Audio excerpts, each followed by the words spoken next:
Ya, esta es la foto del hospital, para que los potenciales residentes lo conozcan.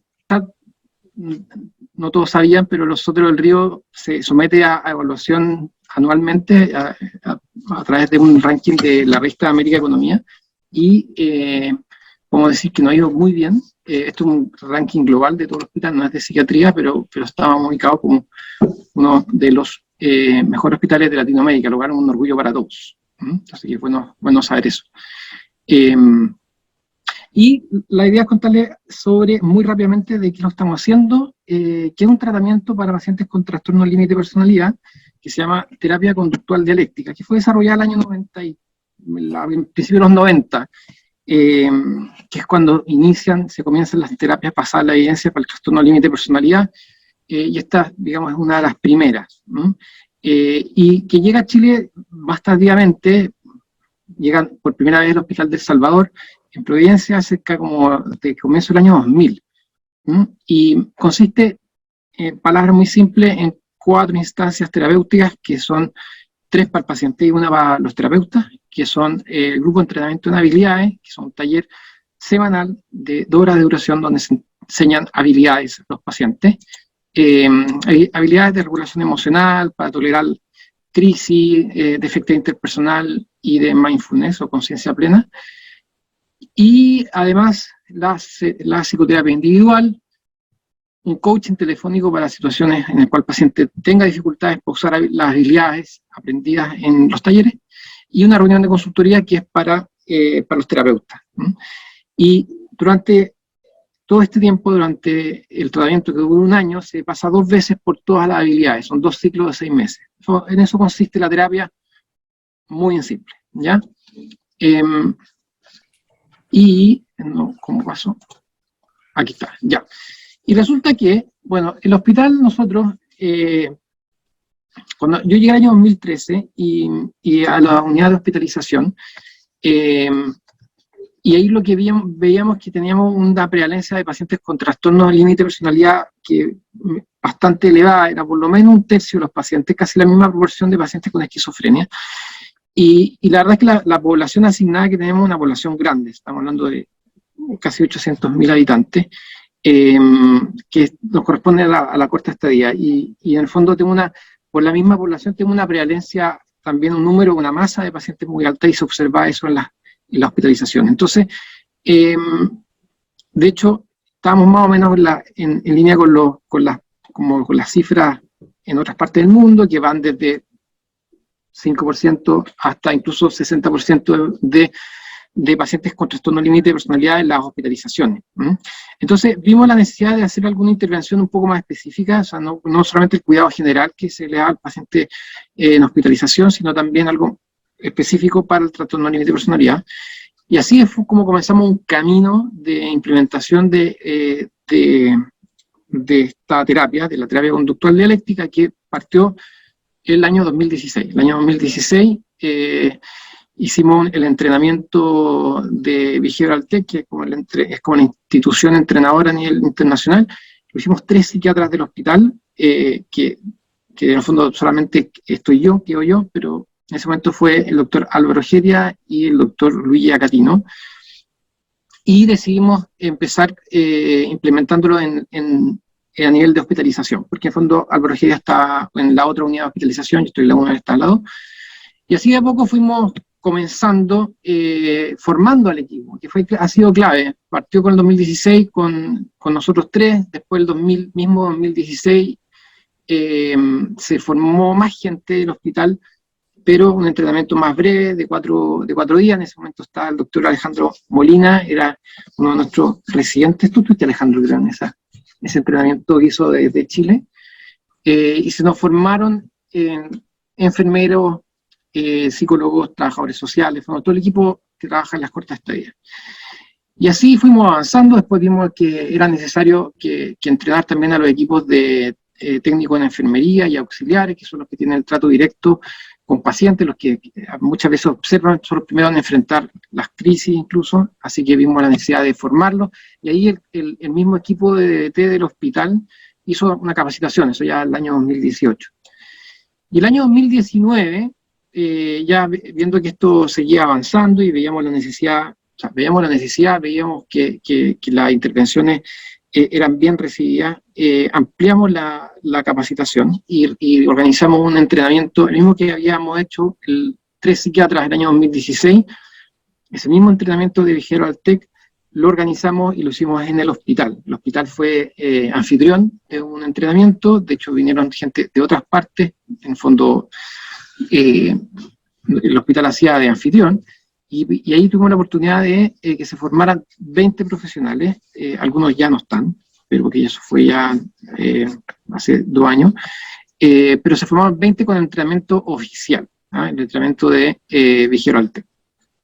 Así que ese ha sido el camino, digamos, de formación. Pero también hay un camino de modificación y adaptación de la intervención para el contexto propio, el contexto de unas hospitalizaciones que dentro de todo son, bueno, breves, breves en el sentido que 3 semanas, 4 semanas más tardar, entonces hemos tenido que ir adaptándonos de manera de dar la mayor cantidad de habilidades posibles a los pacientes, pero en el tiempo que se mantiene hospitalizado, porque el alta no se decide en función de si el paciente recibió todo el tratamiento de DBT, sino en base a la decisión clínica del psiquiatra.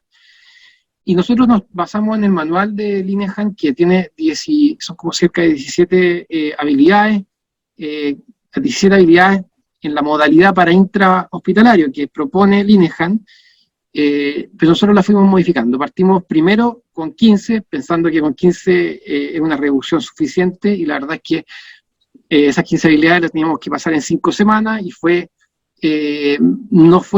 resultados no fueron tan positivos porque eran mucho tiempo, 5 semanas, además eran muchas habilidades, los pacientes no alcanzaban a aprenderlas una y había que enseñarles la otra, así que rápidamente observamos esta dificultad y decidimos acortar, y ya en el año 2017 hicimos una reducción y quedamos en 8 habilidades, en un total de durante 4 semanas.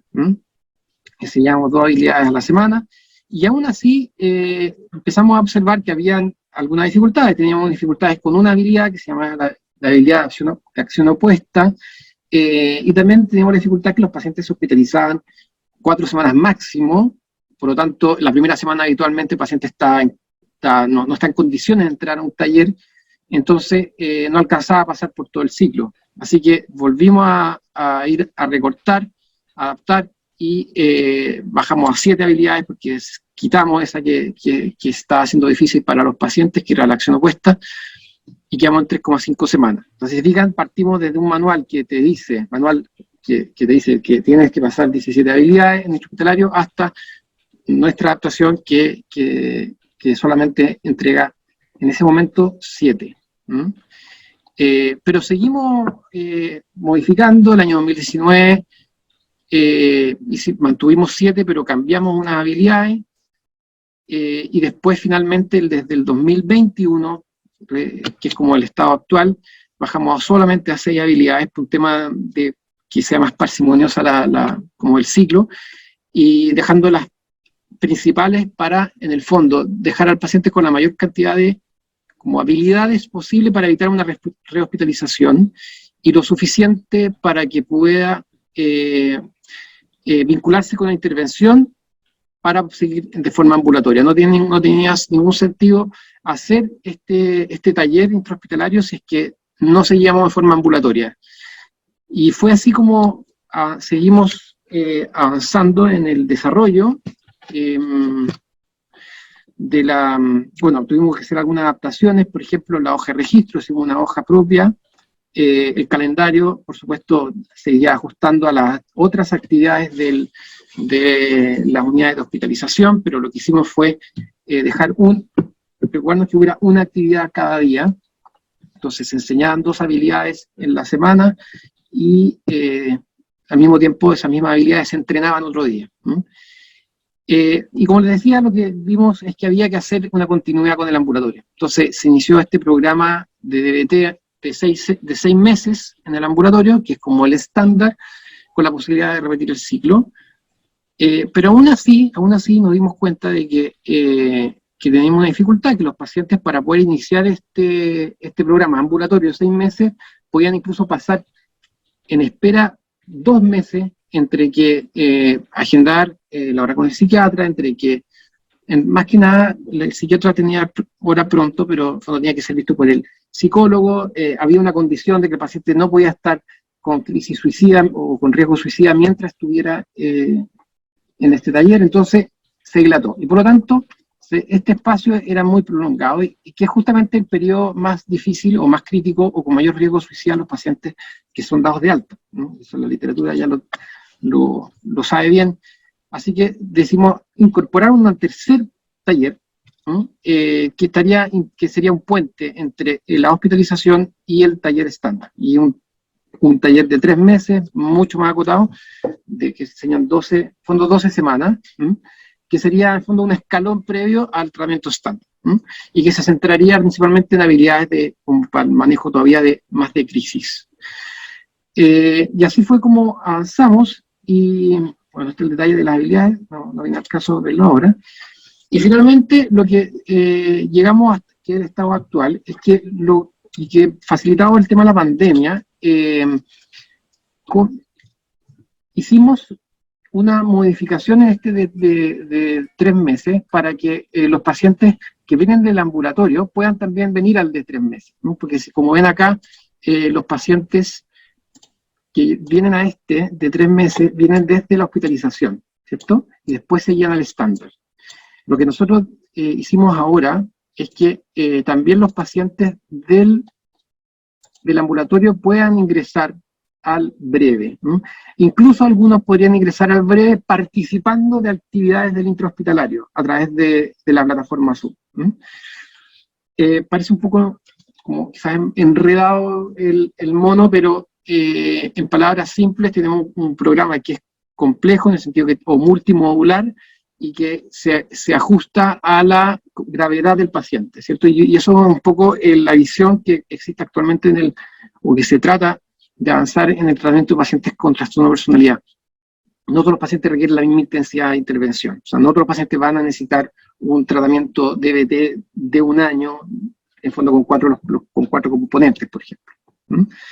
Así que esta ha sido la experiencia en el Sotero. Llegó un punto que creció tanto y había, en el fondo eran muchos los que estábamos interesados, teniendo además la experiencia de la residencia de psiquiatría, en el cual en el fondo estudiantes, o sea, médicos en formación, aumentaba la calidad de la atención y el desarrollo académico. En general, decidimos hacer lo mismo en una escala menor con el programa de DT. Por lo tanto, el año 2021 tuvimos la primera estadía de perfeccionamiento en terapia conductual dialéctica, ¿no? Lo cual fue una experiencia muy linda, y que en el fondo los pasantes quedaron muy satisfechos. Tuvimos 4 pasantes, ¿no? Y eso fue hasta el año pasado. Este año tendríamos la segunda edición. Lo presentamos a nivel también de la dirección del hospital, lo cual fue muy bueno porque permitió que en el fondo la autoridad del hospital apoyaran el programa y nos apoyaran también con la organización del entrenamiento intensivo. Les comenté que donde el hospital fue el anfitrión. Tuve la oportunidad de presentar también la experiencia del Sotero del Río en el Congreso de Reino Unido de DBT, y ahí también, esa fue la presentación, la fui a hacer yo, esa fue el 2018, y también recibimos mucho feedback de la experiencia del intrahospitalario de acá en este caso. Y luego vino la pandemia, y bueno, tuvimos que adaptarnos rápidamente y transformamos las atenciones a hacerlas de forma telemática. Nosotros tenemos 2 unidades de hospitalización, por lo tanto los pacientes se conectaban igual de una a otra unidad a través de Zoom.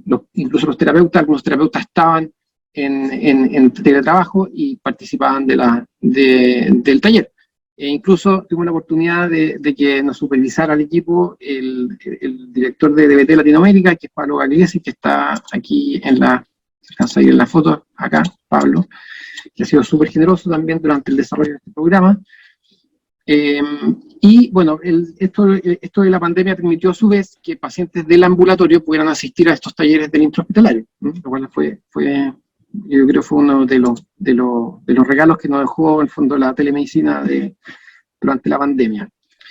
Y eso, hay una foto de equipos, la reunión de consultoría, varias caras cuando ya no están con nosotros. Eso ha sido bien bonito, porque el equipo se ha mantenido, el programa y el equipo de ET, y van entrando, cuando van saliendo algunos, van entrando en otros, y se van formando, algunos por su cuenta, otros con capacitaciones que vamos consiguiendo, que se van haciendo en algunas partes de Santiago, y así estamos, lo pasamos muy bien, además, que es muy importante. Y los becados participan de la reunión de consultoría, de la entrevista de los pacientes de ingreso, y creo que lo valoran mucho. Eso es la impresión que tengo yo, por lo menos que me han dicho, fondo la experiencia central, en lo que he recogido. Así que eso es una foto del entrenamiento intensivo que organizamos el año 2019, ¿cierto? Y finalmente el año 2020 hicimos el mismo PBT del Sotro hizo una capacitación al resto de la red suroriente, a los COSAM, para que en el fondo ayudarle a ir implementando un programa DBT en sus centros. Eso. Y ahora estamos, bueno, esa es la imagen de la universidad acá, donde me vine yo justamente con el proyecto del DBT Sotero. Vamos a hacer un proyecto, espero que resulte bien, de evaluación de la efectividad del ambulatorio, de ese 3 meses. Vamos a hacer un proyecto bien bonito que estamos desarrollando también en conjunto con ayuda del MIDA. Eso es lo que les puedo contar, muy breve. Excelente, Matías. Muchísimas gracias, muchísimas gracias.